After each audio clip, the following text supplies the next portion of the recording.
Hi, friends. It is me, Miss Jonesy, here for our second set of distant learning lessons. Today, we are still going to be talking about identifying the main idea in a text, but more so to focus on the writing aspect of it. So, we'll read a new text, we'll walk through it, we'll think about what we should identify as the most important details, and then we will get into our writing prompt for the second video. So first, let's take us to the objective and agenda. All right, so the objective for class, similar to what you would see if we were in school and you saw on the whiteboard, it says, today I will read a text and write an explanatory essay. Remember, we talked about explanatory essays that explains the following question. What problems occur when humans interact with animal habitats? This is along the same lines of what we talked about for our second unit with ecosystems and what happens when humans kind of interrupt animals' ecosystems and their habitats or their homes. So that's the question that you're supposed to be answering today while we read this text. And I will do this by examining the topic of missing link cats to help me show my ideas and information on this question clearly. Alrighty, so the agenda for the day is first, we'll go through some background information of our main topic, missing link cats or link cats in general. Secondly, we will close read the text, Missing Lynx. Third, we will take notes using our go-to note catcher, Foursquare. And then fourth, we will find the answer to our text focus question. In tomorrow's lesson, or whenever you choose to watch the second reading video, you will have the guide to get you to where I want you to actually openly respond to the essay question. It's something we always use through Clever Edulastic. I have the question posted in there for you. And so I'll show you and I'll break that down for you. Okay. So first, our background information of our main topic. All right. Our main topic is link cats. I'm not sure if some of you have heard of link cats or you've seen them or you know about them. I'm sure someone like Gabe, Antoine, you guys really are into animals. So I'm sure some of you really do know a lot about these link cats. But for those of you who don't, this is a picture of a link cat. Okay. This is a lynx cat. It's not a regular cat that you would just have in your house. It's different. And the video that we are going to watch is going to kind of explain to you guys a little bit about the difference between those. So take a watch. It's time for another Fact Friday. There's a lot of confusion when it comes to telling the difference between a bobcat and a lynx, especially if you're not familiar with each species. We have two types of lynx here at Big Cat Rescue, the Siberian lynx and the Canada lynx. The Siberian lynx is twice the size of a Canada lynx and the bobcat, weighing about 40 to 66 pounds. They are found throughout Asia and Europe. The Canada lynx can weigh between 11 and 40 pounds and can be found in northern United States, including Alaska and Canada. The bobcat can weigh between 13 and 30 pounds, and although their weights overlap with the Canada lynx, they tend to be smaller than their cat cousins. Bobcats can be found in Mexico, the United States, and southern Canada. Besides the size and distribution differences, the best way to tell the difference between a bobcat and a lynx is by looking at their tails. The tip of a lynx tail is completely black, like someone took it and dipped it into an inkwell. A bobcat's tail is black on top and completely white on the underneath. That's all for now, but stay tuned for Big Cat Rescue's next Fact Friday. Alrighty, so ask yourself, what's the difference between a lynx and a bobcat? That's what this video is going through. But for our purposes, we just need to know kind of background information about what a lynx is. It's in the cat family with bobcats, all the other cats that exist in nature. Alrighty, so that was our first step. We now have understood and identified and seen a picture of a lynx cat. And now we're going to read this close text, The Missing Lynx. All right, so just like the set of videos that I did last time, I want you guys to be thinking about all the text features that you know makes a good reader when they are reading a text, right? Because the text features really, really, really do, especially the headings and subheadings or subtitles, they really do give us a lot of information when we're trying to summarize and when we're trying to do our four squares and just understand the text overall. Okay, so when we read this, I want you guys to be thinking about the title. I want you to also be thinking about the subheadings that you will see in the text. And when you see them, you can circle them if you have the text in front of you. If you do not, you'll see me go through it using a highlighter on the computer. If you are someone who does not have the DCPS packet, there will be a link on the bottom of this particular YouTube channel that you can click on, that you can have the text next to you, as well as obviously you can pause this video and you can see the text right here. So when it's time for you to actually do the writing part, you'll have the text right in front of you. Alrighty, so directions. During reading, pay attention to the most important details that tell you what the text is mainly about. The missing link. Links. I'm going to highlight that because that is a title, right? It's one of our text features that we know exists, right? And I have taught you guys when you have a text feature and when you're annotating your text, you kind of put a little note in the margin so you remind yourself what exactly that particular text feature is. All right, the missing links title. Now I'm going to ask myself, when I have a title, I ask myself, what is this text going to be about? Now I know what a lynx is because Miss Jones just showed me some background information. It's a cat. But it says the missing links. So maybe this text is going to be talking to me about how this type of cat is missing, and we're going to find out how. Always ask yourself questions when you see titles. What is this text going to be talking to me about? Try to make the best inferences you can. All right. Meet the most endangered wildcat in the world, the Iberian. Iberian. When you see words broken down like that, they're showing you pronunciation. Iberian lynx. 100 years ago, thousands of these lynx roamed Spain and nearby Portugal, part of the region that makes up Iberia.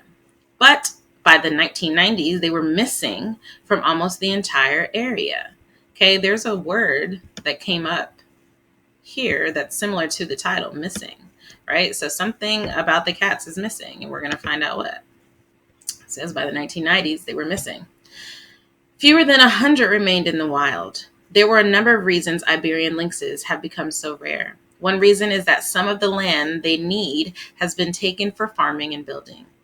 Another is that roads cut through the lynx's habitat, so the cats are sometimes hit by cars. Also, people illegally killing them. So when I ask myself the question in the title, what is the missing lynx? How did these cats go missing? I'm already starting to answer that question just in the second paragraph. According to the text, why did they say a lot of these cats are going missing? Ask yourself that right now.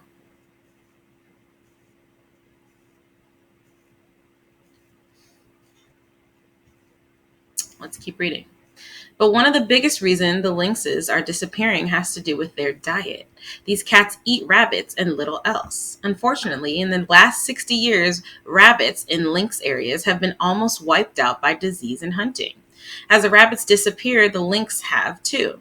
So this is really as much of a story about missing rabbits as it is about missing lynxes. To save lynxes, scientists have to help the rabbits. There's more information that's giving us that reality of missing lynx. Why are they going missing? Okay, you can already start to see kind of the reason behind this title, The Missing Lynx, right? The author's Kathy Cranking is telling us a lot about what's happening to the lynx cats. To help the lynxes, scientists came up with a plan to bring back the rabbits. They created rabbitats. The word is a cross between rabbit and habitats. In the rabbitats are artificial burrows, tubes that go underground in the way that real rabbits do. The scientists put fences around big areas containing the rabbits. The fences were high enough to keep out rabbit predators such as foxes, mongooses, and boars, but lynxes could easily jump over them. That meant they wouldn't have to compete with other predators for food. Finally, the scientists released more than 1,000 rabbits into the habitats. The rabbits had been given shots to protect them from disease. Fewer predators, and with ready-made burrows to live in, the rabbits would be able to start breeding right away. Okay, so now here I have a subheading, Operation Lynx.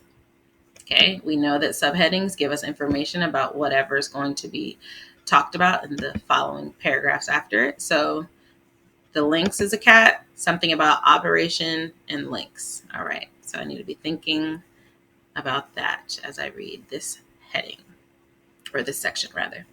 All right, putting back the rabbits was one part of the puzzle. Putting back the lynxes was another, like an operation. Interesting. When scientists first saw how endangered the Iberian inks had become, they took some wild lynxes and brought them to breeding centers. There, the animals could mate and have babies in safety. The goal was to have more lynxes to release back into the wild. Over the years, the lynxes in the breeding centers multiplied. Finally, it was time to release some of them. All right, so now I know what operation they did. Scientists had an operation to help the lynxes. Now, this next subheading says making lynxes welcome. All right, making lynxes welcome. Something about this section is going to be talking about how to make the cats feel welcome. I know that just by reading the subtitle. But before that could happen, before the operation, what do you think they're talking about, right? That's a good reading technique. It says, but before that could happen. So they must be talking about something that they just read, that we just read before this sentence. Before that could happen, before the operation could happen, scientists needed to work with landowners to stop them from killing lynxes that came onto their properties. The landowners wanted to hunt the rabbits for themselves and didn't want the lynxes to get them first. Now scientists have been able to convince many landowners to allow lynxes to live on their land. The scientists explained to the landowners that lynxes keep other rabbit predators out of their territory. That means there can still be plenty of rabbits for both the lynxes and the hunters. Once many landowners had agreed, the lynxes were released. All right, so that kind of tells me how we are making the lynxes welcome now.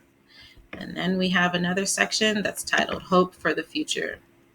Something obviously probably still has to do with our main topic of lynxes, has some hope for the future compared to the past. The lynxes have adapted well to their new home and are even having lots of babies. In addition to releasing captive bred lynxes, scientists also moved some wild lynxes to new areas where they hadn't been in a long time. After all these efforts to rescue the Iberian lynx, there's some good news. In the last 10 years, the lynx population has tripled. Today, more than 300 lynx roam free. There's still a long way to go, but the hope is that these special cats are on the road to recovery. All right, so that is our text for the day, the missing lynx. All right, so now what I would like for you guys to be thinking about is breaking down the text and taking your 4 square notes and really starting to identify the topic and the most important details that you can find, right? So in the first set of videos that I did, I kind of did this for you, but I am going to expect to see this from you all via pictures that you guys have been sending in, as well as Instagram, DMs, email, however you want to do it. If you do it on paper, which a lot of you guys have, you can obviously take a picture of it and send it to me. That works beautifully. All right, so this is a nonfiction 4 square because we know that lynx cats are real, right? So we're not doing a fictional 4 square, we're doing nonfiction. And we know with the nonfiction 4 square, we have topic and then details, right? So I'm just gonna help you guys organize your 4 square if you don't already have that. And then I will leave you to doing it. All right, so we got topic over there, we have topic over here.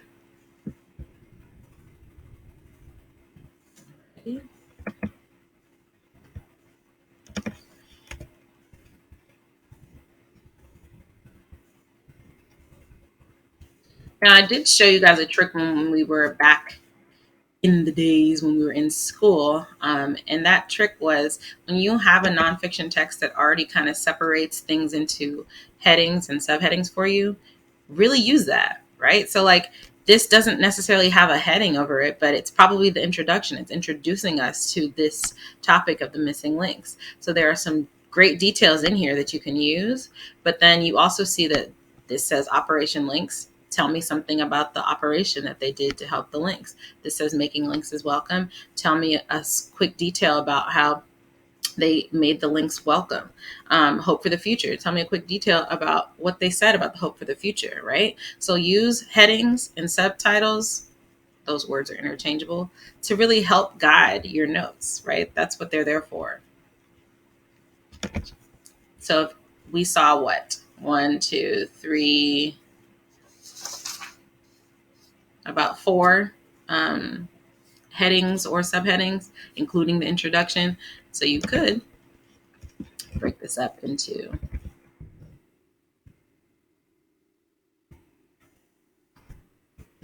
4 handy dandy topic and detail points right there, right?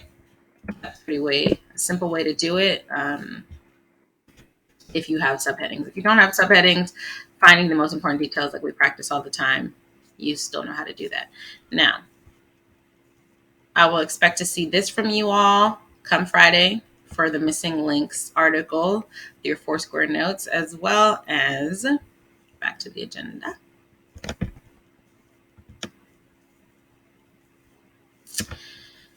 Finding the answer to our text-focused question. Okay, so today the text-focused question was, what problem occurs when humans interact with animal habitats?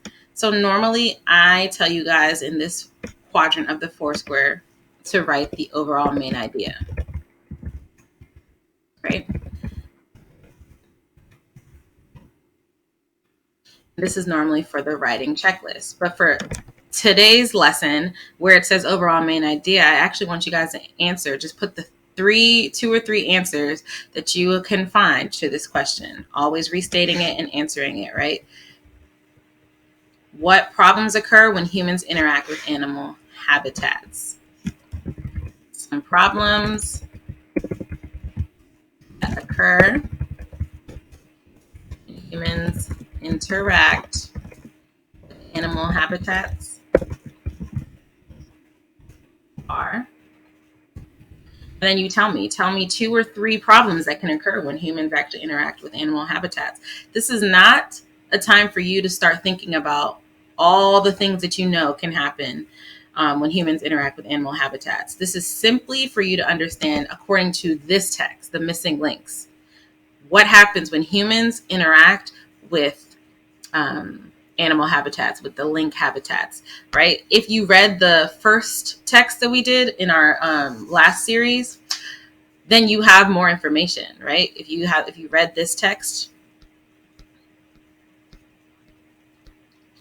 human changes to the environment, you have even more evidence to prove why and how humans can affect animal habitats. Okay, you can have more information to understand the problems that occur when humans interact with animal habitats. But if you did not read the first text, then you will have to just use the missing links. Not thinking about all the text we read in class prior to this, just being able to pull out information from the text that we have in front of us. All right, so I'll be looking for this. Put your answers here on your Foursquare. Send that in to me.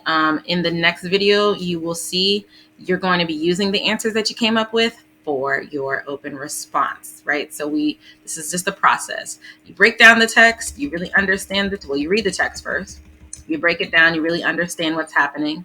Then you do your Foursquare and you answer the question. But if it's asking you to write an essay, as I am asking you to do in our next video, you will need to have your answers kind of thought through. So think about 3 answers that you can put here, problems that occur when humans interact with animal habitats, and then save that because you'll need it for your typing response coming up next. All right, thanks guys. I'll see you soon.